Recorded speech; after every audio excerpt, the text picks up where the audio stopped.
I'm here to talk now about the centerpiece of this reconciliation bill, making the 2017 tax cuts permanent. The One Big Beautiful Bill prevents the largest tax hike in history and provides groundbreaking new tax relief for middle-class workers and families. This legislation permanently extends the Trump tax cuts, which proportionally benefited the middle class the most. If these tax cuts were allowed to expire, taxpayers in all income groups would see massive tax hikes.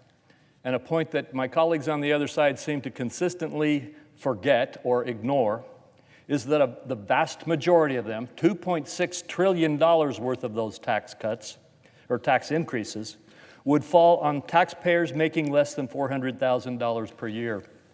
And the vast majority of that is on taxpayers making and earning in the middle and lower middle income categories.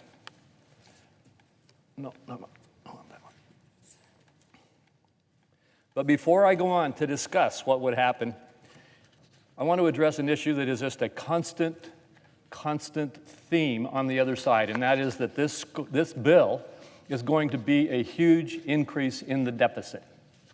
Now here's a quick handwritten chart that my colleague from South Carolina made quickly to respond to them. You heard the previous speaker say that CBO has scored this bill to have a huge multi-trillion-dollar deficit increase. The fact is that CBO has scored this bill to have a $507 billion deficit reduction. You heard that right, a $507 billion deficit reduction. And later on in my remarks, I will point out that that score doesn't even take into account the growth in the economy and the revenue that will come to our Treasury from revitalizing and giving a boost to our economy. So now let's go to the next chart. What will happen if we don't do this? What will happen if we do what the Democrats are demanding that we do? And that is to let this tax increase happen so that they can say they're going to use it to pay the deficit down. The average family of four would see a tax hike of $1,700, and their child tax credit would be cut in half. 20 million small business owners would face massive tax hikes, with some of them facing rates as high as 43%. The standard deduction, which simplifies tax filing for 90% of Americans, would be cut in half. Small businesses and farms would see their death exemption cut in half. The Council of Economic Advisors warns us that this $4 trillion tax hike would also lead to an economic downturn and potential recessionary headwinds, noting that the impacts would disproportionately fall on young people, minorities, and workers without college degrees. We've been working for more than a year on legislation that prevents that outcome and provides an opportunity for us to have additional tax relief that is specifically targeted to benefit low and middle income families and workers. Despite the rhetoric of fear, our critics' rhetoric about tax cut as being for billionaires and corporations, the reality of this legislation prevents a massive tax hike across the board and overwhelmingly benefits middle-class households and job creators. According to the Joint Committee on Taxation, this bill provides more than $600 billion, that's $600 billion more of new tax relief for hardworking Americans. How does it do that? $73 billion in inflation tax relief targeted at income brackets below $100,000 per year. $205 billion in tax relief to the 90% of taxpayers who claim the standard deduction. $93 billion in additional tax relief for seniors through a $6,000 bonus exemption.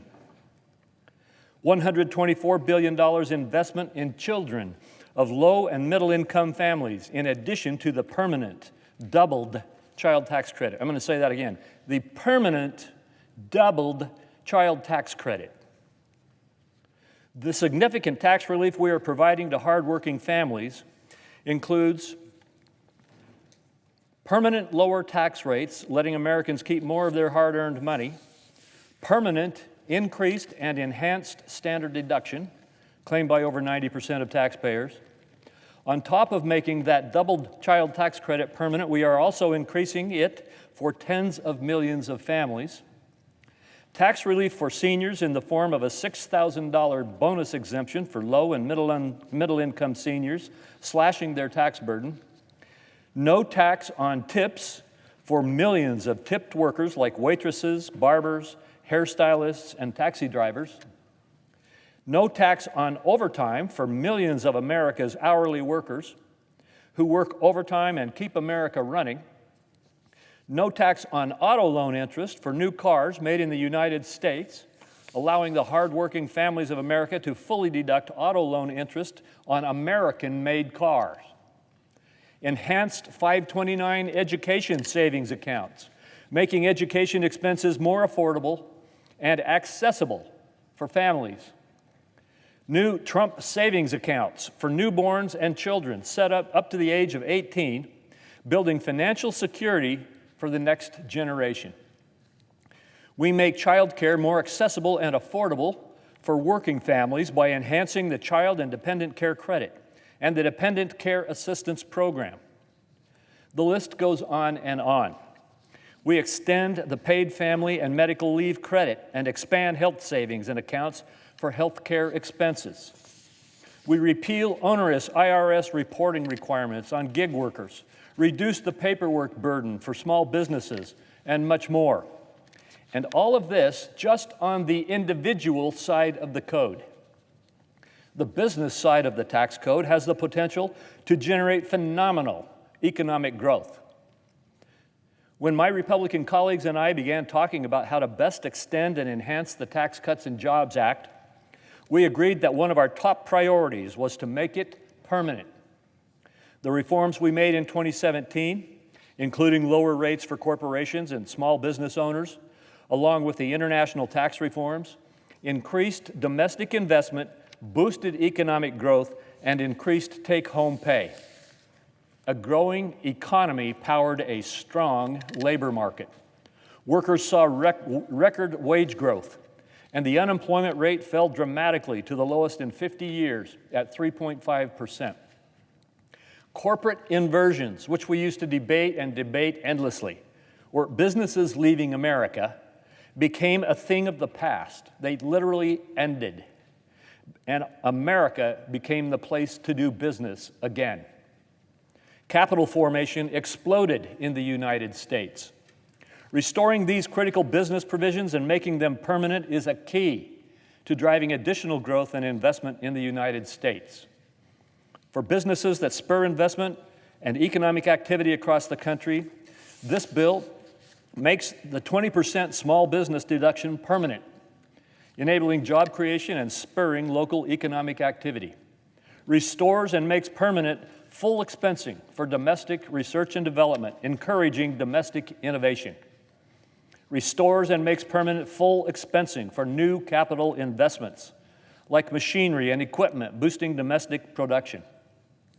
Restores and makes permanent interest deductibility, helping to finance critical domestic investments and keep America globally competitive. It includes full expensing for new factories and factory improvements to accelerate domestic manufacturing. Permanently renews and enhances the Opportunity Zone program, driving $100+ billion of investment to rural and distressed communities. According to the Tax Foundation, permanence for the bill's 4 cost recovery provisions I've just reviewed would more than double the long-run economic effect. The National Association of Manufacturers predicts $248 billion in economic growth will come from the manufacturing sector alone, along with over 1 million jobs and over $100 billion in new wages. The National Federation of Independent Businesses says that making the small business deduction permanent will create 1.2 million jobs over 10 years, growing to 2.4 million jobs in the long run. That growth also means more federal revenue created right along the way. And the Council of Economic Advisors estimates that the tax legislation alone, this tax legislation alone, will drive more than $2 trillion in offsetting deficit reduction, thanks to permanent provisions that power economic growth and incentivize investment. Over a 10-year window, with this legislation in effect, the Council of Economic Advisors estimates that debt as a share of GDP will fall to 94%, compared to 117% if the Trump tax cuts expire. And this chart is important to look at. This is what happens to our deficit if we pass this tax legislation and grow our economy. And this is what happens if we don't. The red line is what happens if we don't. Over a 10-year window with this legislation in effect, as this chart shows, the estimate is 94% compared to 117% if the Trump tax cuts expire. So while my colleagues on the other side complain and complain that we will not let taxes go up, this is what will happen if they do go up. Far from adding to the deficit, this legislation will finally put us on a sound financial footing as we power growth and curb spending. For those who claim that this bill will add over $4 trillion to the deficit, it bears repeating. Preventing a $4 trillion tax hike is not the same as deficit spending. And those who say that we should let a $4 trillion tax hike go into effect to pay down the national debt, every tax increase that Congress has adopted for as long as I can remember was not used to pay down the national debt. It was used to increase spending. And that's exactly what is going to happen if the Democrats have their way and force this tax hike to happen. It was used by Congress to spend more money, not to reduce debt. Extending current tax policy means that tax revenue as a percent of GDP will remain relatively unchanged. We do not have a revenue problem in America. We have a spending problem. That's why we asked JCT to score this legislation under a more realistic scenario using a current policy baseline. The Council of Economic Advisors estimates that making the Trump tax cuts permanent, combined with other Trump administration pro-growth policies like regulatory reform and so forth, it will increase federal revenues by more than $4 trillion, far more than offsetting any deficit estimates. When combined with the $1.6 trillion in spending reductions, this bill represents historic savings for taxpayers, far exceeding the spending reductions in the past by hundreds of billions of dollars. And I want to look at this chart. I've talked a lot about tax cuts and protecting against tax increases and economic growth that happens from that. But reducing spending is another critical priority that we must address. And in addition to the pro-growth tax policy that I've just described, we cut spending by $1.6 trillion. This chart shows how other bills have tried to take a shot at reducing spending in the past. We far exceed any spending reduction bill that Congress has ever passed. We're paying attention to the revenue side, and we're paying attention to the spending side. To achieve this record level of savings, we are slashing President Biden's Green New Deal spending and promoting an America First energy policy. We are eliminating hundreds of billions of dollars of the Green New Deal subsidies, including ending wasteful credits like the EV tax credit. We stopped penalizing fossil fuels in favor of unreliable and expensive green energy, and instead support consistent energy sources, making energy affordable again. We are also rooting out waste, fraud, and abuse in federal spending programs, as my colleague from South Carolina mentioned, like those that we have identified in Medicaid. This will not reduce benefits for those who are qualified and for whom Medicaid was intended. It will reduce waste, fraud, and abusive scams that are being used to get the American taxpayer to funnel money into states or into other programs. This program was created to help pregnant women, children, and seniors in America and those with disabilities. We are continuing to protect them. They will not lose benefits, and the politics of fear that you hear constantly are simply false. But in recent years, the Democrats have incentivized Medicaid to enroll healthy Americans and illegal immigrants, driving up costs for taxpayers and risking the program's sustainability for those who need it the most. This is what has happened. This is what's happening to the enrollment and the spending in Medicaid.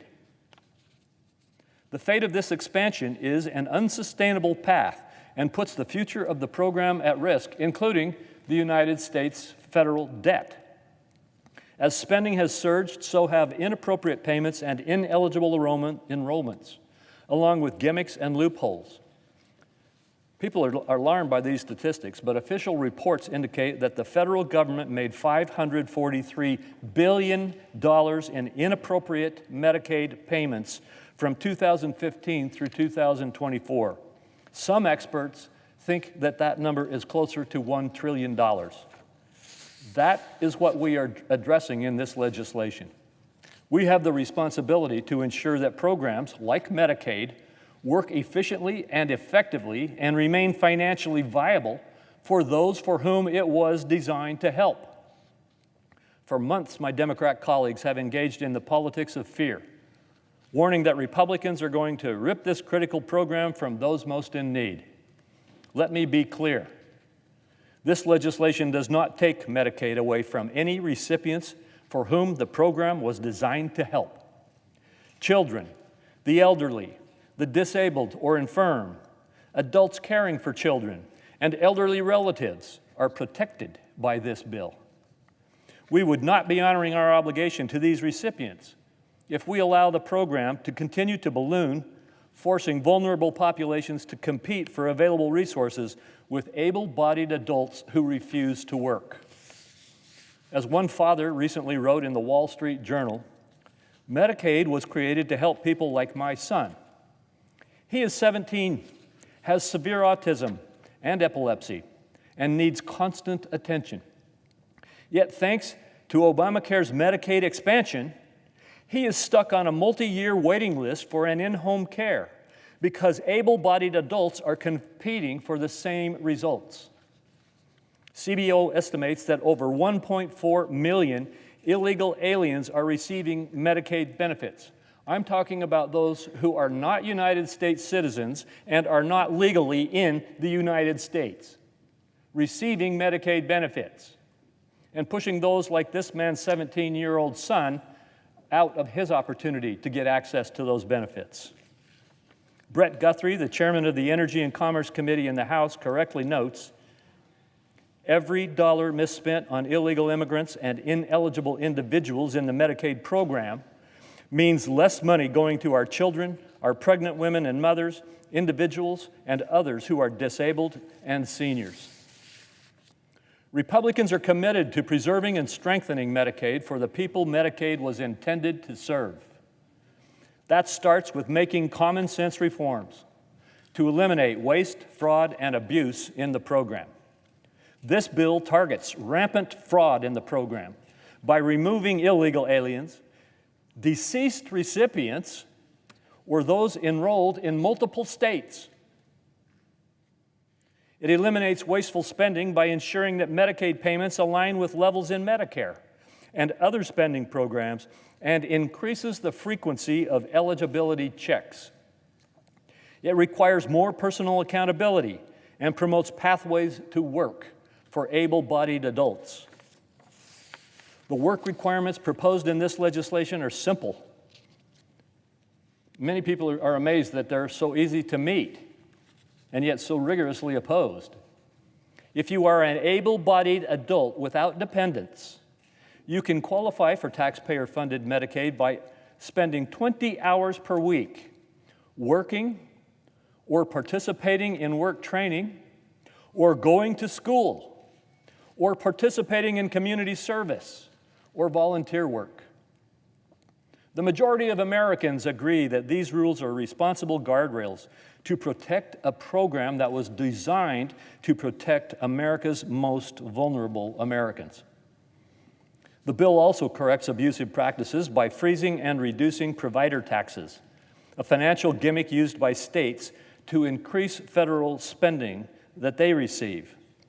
For those concerned about funding for rural hospitals during the transition back to responsible funding levels, the legislation creates a bridge funding system to help stabilize rural hospitals and enhance their long-term financial solvency.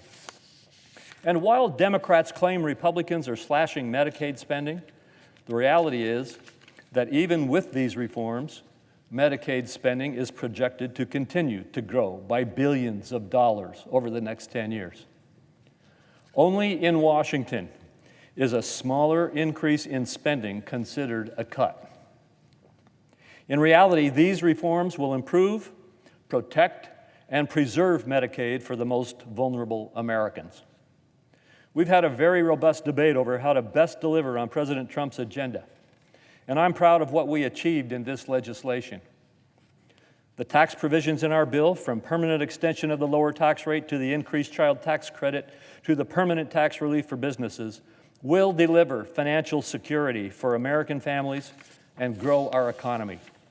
The health care provisions will protect and preserve Medicaid for the Americans that the program was designed to serve. And while more work remains, this bill's economic growth, combined with deficit reduction that we have in it, finally puts our country on a much better fiscal trajectory.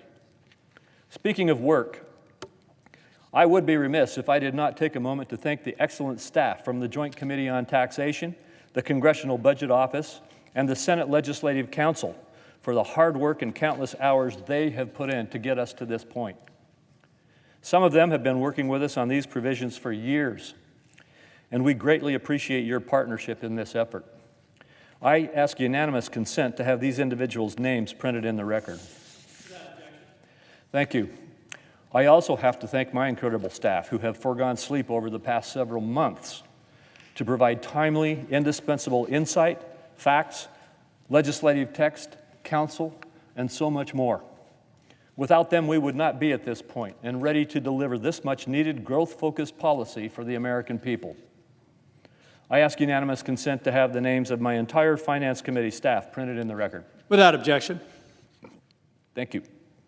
Even with all that, and all that we accomplish in this legislation, there are dozens of additional good ideas, smart policies, and common sense reforms that we were not able to include today. And I commit to working with my colleagues to advance those goals as well as we move forward.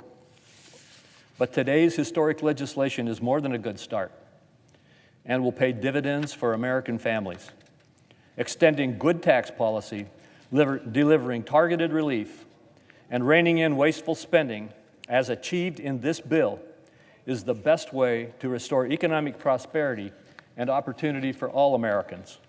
I look forward to getting it to the President's desk as soon as possible. Thank you, Mr. President.